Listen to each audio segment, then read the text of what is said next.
Welcome, viewers, to Body Unified Flow. Here, we simplify complexity and amplify performance. Today, we're diving into a really fascinating explainer on the foundations of behavioral change. Specifically, we're looking at habit stacking and how to seamlessly integrate micro meditations into your existing daily routines. Let's get right into it, shall we? Here's our roadmap for today's explainer.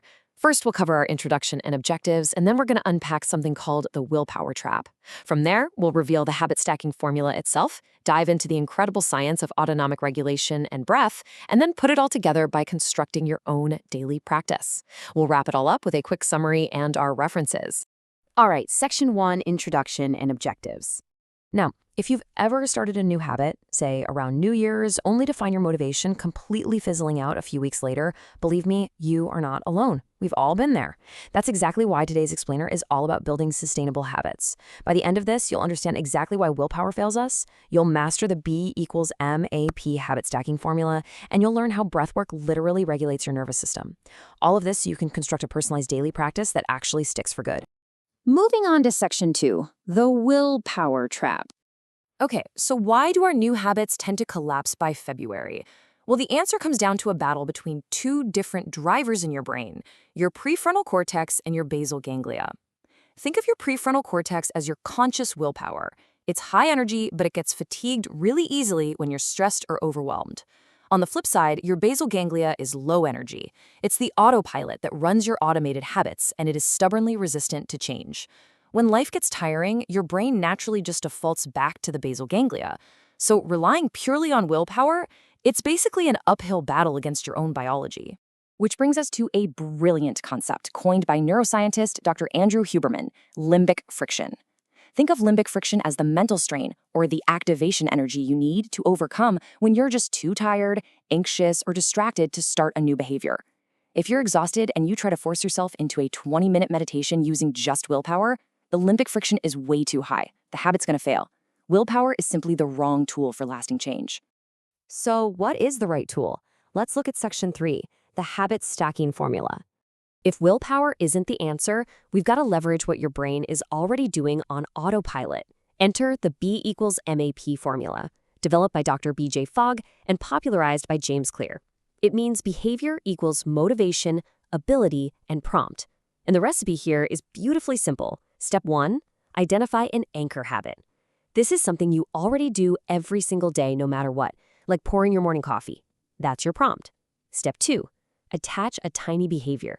This is your new habit, and it has to be so ridiculously small it requires basically zero ability or motivation, like taking just 3 deep breaths. Step 3, celebrate instantly. Give yourself a little mental yes, because that triggers a dopamine release.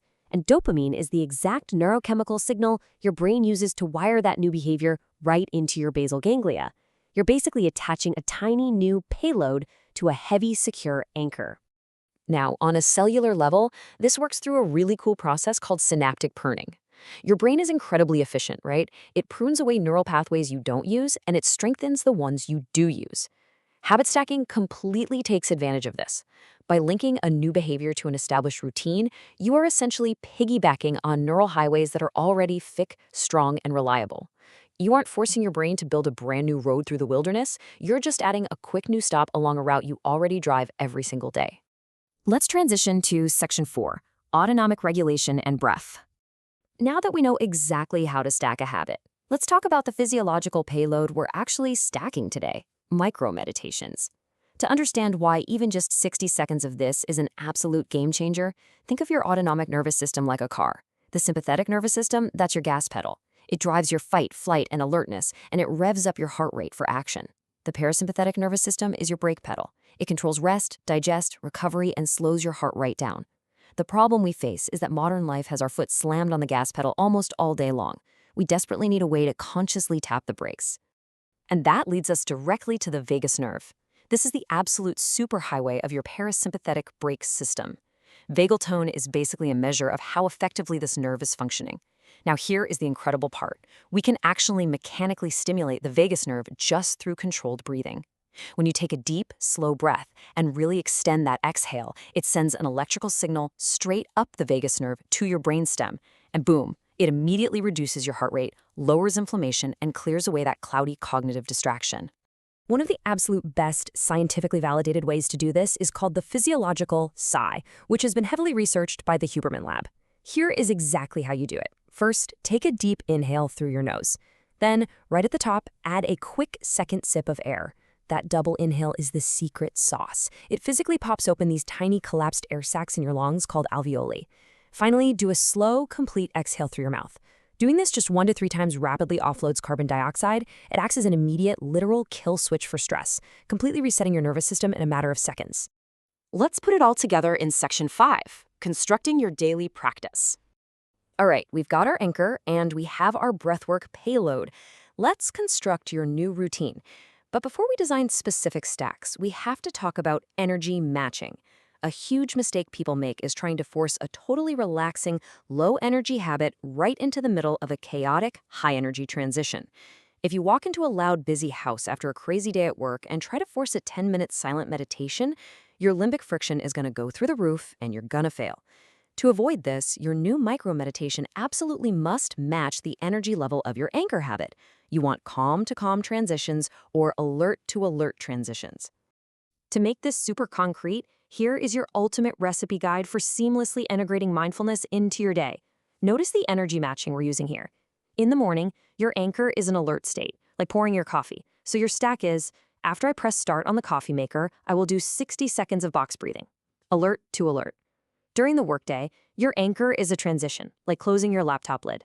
Your stack, after I close my laptop, I will do 4 cycles of 4-7-8 breathing to engage that parasympathetic break. Then, in the evening, your anchor is a calm, pre-sleep state, plugging your phone into the charger. Your stack becomes, after I plug my phone in, I will do a 5-minute guided meditation. See how that works? They are specific, energy-matched, and anchored to things you're already doing anyway. Finally, Section 6, Summary and References. Let's quickly solidify the insights we've unpacked today. Our key takeaways are, first, willpower is a limited, highly fatiguing resource. You just can't rely on it. Instead, you've got to use your existing automated habits as anchors. We also saw how breathwork, like that physiological sigh, directly and mechanically regulates your nervous system, using the vagus nerve. And perhaps most importantly, you must start ridiculously small. That's how you bypass the willpower trap entirely and guarantee absolute consistency. Of course, the insights in this explainer are grounded in rigorous behavioral science and neurobiology. Our key references include foundational work from James Clear's Atomic Habits, Dr. B.J. Fogg's Tiny Habits methodology, Dr. Andrew Huberman's lab research on the physiological sigh, right alongside clinical insights from SFI Health and Cedars-Sinai regarding vagal tone and autonomic function. I want to leave you with a direct challenge. Here at Bodhi Unified Flow, we've simplified the complexity of behavior change for you. Now it's your turn to amplify your performance. So, what single 60-second micro-meditation are you going to stack onto your morning routine tomorrow? Pick your anchor, choose your breathwork, and don't forget to celebrate that tiny win. Thank you so much for joining me today.